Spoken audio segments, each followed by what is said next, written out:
Hi, I'm Bob Canote, and on this episode of the Camp Chaos Chronicles, I'm going to do what I told you I was going to do. We're going to start showing you some projects that we've had going on around here over the past several months. And the first one is a Jaguar XJS convertible complete restoration. It's kind of a big deal.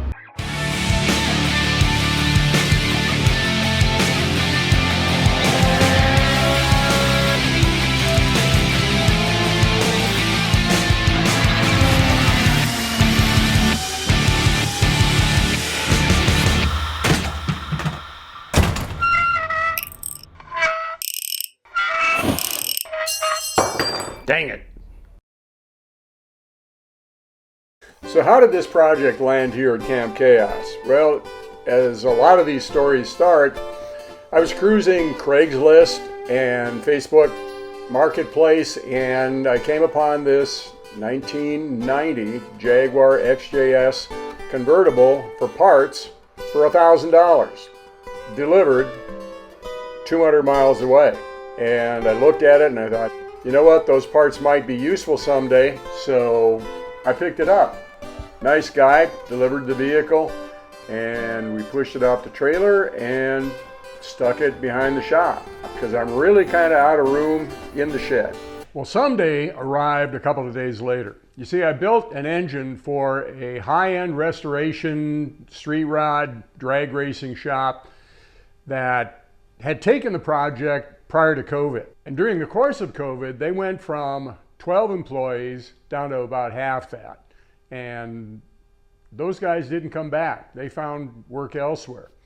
So here they are stuck with 20 of their own projects, which, I mean, they do amazing work with half the people. So they thought it in the best interest of the client to offload the project to me because they were pretty pleased with what I had done as far as the engine was concerned. Initially, I thought, you know what, I got a full plate around here. There's no way I can do this. But then I got to thinking, you know what, my buddy Tony, he's on summer vacation right now because he teaches at a technical college and he's probably got a lot of spare time. He probably would like to maybe earn a little extra money and do something interesting. Well, I was wrong about that, but he did it anyway. So that's what we're doing right now. We're putting this thing back together. Now, the first tranche of parts showed up about a month later after the car had arrived, and what we're looking at here is a hood, obviously, but underneath this tarp is 24 boxes of miscellaneous stuff related to the Jaguar XJS convertible. Included in this is all of the upholstery that they had done down at Paul's Jaguar in Florida, and it looks absolutely awesome. But the first thing I had to do was to take all of this stuff, take every single box, and catalog on an Excel spreadsheet what was in the boxes, so we can just come out here as we need parts and find what we need. A project like this is best done when you're the guy that takes the car apart. Because, I mean, these guys did a really good job of keeping parts separated and nuts and bolts and that sort of thing, but you know, it's not like your system, so it's a bit of an issue to try to get all this stuff organized. And then a couple months later, the second tranche of parts showed up. And this is what we're looking at here. Now, this was a lot of stuff off the original car. Now, when I say original car, what do I mean? Isn't that sitting in the shop right now? Well, you know what? That's another story altogether. And that's a long story. Too long for us to relate all of it right now, but about the time that I was looking to reduce the stock of vehicles around here through a long chain of events, suddenly within 2 days I ended up with 3 more cars. Go figure. Some of them were really pretty nice. The black convertible that you see there, that's in really good shape. Bad engine, of course. Reasonably good interior that could be taken care of. But this is a really clean car that I look to restore myself one day. As it appears, we're kind of flush with black convertibles around here right now. The other vehicles were, first of all, a blue coupe, which I don't have any pictures of for some reason, another clean car with a questionable engine, but then there's this white convertible. Now, I'd been to the shop and I'd seen the subject vehicle, and it was a mess. It was rotten to the point where I didn't see how this was going to work out for anybody that they use this car. So what I did, being that I had some spare XJSs laying around here, offered to sell the client the white XJS convertible with the understanding that I was going to take the engine and transmission out of it because I needed the engine to do the final fabrication of my test stand, and I needed a known running engine in order to do that. So I sold them to him, and the next thing you know, it's on the way out of town. And that's the black car sitting in my shop right now. So now that I got Tony on board and I have a complete roadmap as to how one of these things comes apart and goes back together again, sitting right outside of the shop, the decision to go forward with the project was kind of a no-brainer. We got to build this car. When the car showed up at the shop, it looked to be kind of well on the way to being completed, but the fact of the matter is that much of what you see here was installed in the car for transport purposes. Also, the front subframe was installed in order to get the engine installed, but that's going to have to come out as well because it needs some remediation because of rust. The rear axle, that's going to have to come out because we've got to do some brake work and spray a few things with some paint and get it looking good. The seats needed to come out. The convertible top was bolted on, but the mechanism didn't work and it wasn't really attached fully.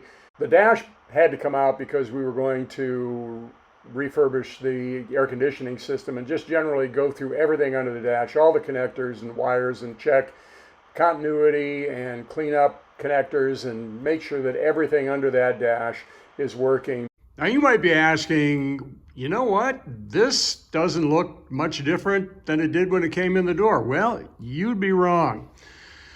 When it came in the door, the engine was installed, but all of the vacuum lines and electrical runs and that sort of thing were just laying on top of the engine. That's been taken care of. The air conditioning system is completely intact now. New receiver dryer, new air conditioning compressor, radiator and oil cooler are installed. Horns work. All the electrical troubleshooting that we can do without the car actually starting has been done. If we come around to the interior, well, this looks like a mess, and it kind of is, except that all these wires that you see here, all the switches and everything else that is associated with each one of these runs is installed, and all of this stuff actually works. We could even, if we hooked up the battery, we could be running the fans on the air conditioning system, which has been out of the car. In fact, just about everything except for this major wire run right here has been taken out of the car, but we've checked everything out and everything is working. Again, some of this we can't run without the engine running, like the automatic function on the air conditioning. You got to have the system charged, and that requires the engine be running, which we haven't actually got running yet. I don't really want to get this thing started and run it very much because it's a fresh engine and it's not good for it to just idle. So we actually are going to have to run this car a little bit before we actually charge the air conditioning system. The top is installed in the sense that before it was just bolted in place, but now we've got it to the point where all we have to do is adjust the cable in the back there that attaches it to the body of the car, and it's ready to go. It goes up and down and does everything it's supposed to do. Also, all of the seals on the windows, those are intact and adjusted where they should be. One of the major issues here with these cars we've discovered so far is that there's a bit of a process involved in getting these windows sequenced properly with the convertible top. These come down, these quarter lights come down in conjunction with the top, and they have to come down out of the way. You can't do that manually. Also, the side windows, there's a bit of a process involved in getting those to seal. up against the convertible top.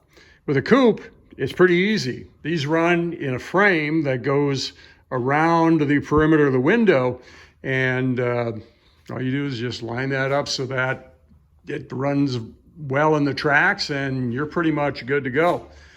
These are different. Another issue that we had was the remote mirrors are a bit of an issue to get working, because these things are 30 years old. Got to rebuild the switches, and I had to find some servo motors that worked in the various mirrors that I've got in a bin someplace. But they're working now, and they work great. The unfortunate thing is that both of them have a heating element, which unfortunately I didn't have any of those. But this is going to be a car that the client is going to be running in the summertime anyway. It's not going to be a big deal. As I said, the convertible top is attached. We just need to tighten that up a little bit. The power antenna works. And again, this looks a little bit sparse and disorganized back here, but everything works. It's just a matter of getting the foam where it belongs and the carpet installed, and this is done back here. This trim piece across the top of the trunk, we also have that. It's just a matter of assembling it with the seal. And we're going to polish up the taillights a little bit. Tony is an expert in taking things like this and buffing it up so that it looks like new. So yeah, it's a project that's coming along, and the goal is to have this thing completed by the end of September, which means that we got to get a move on.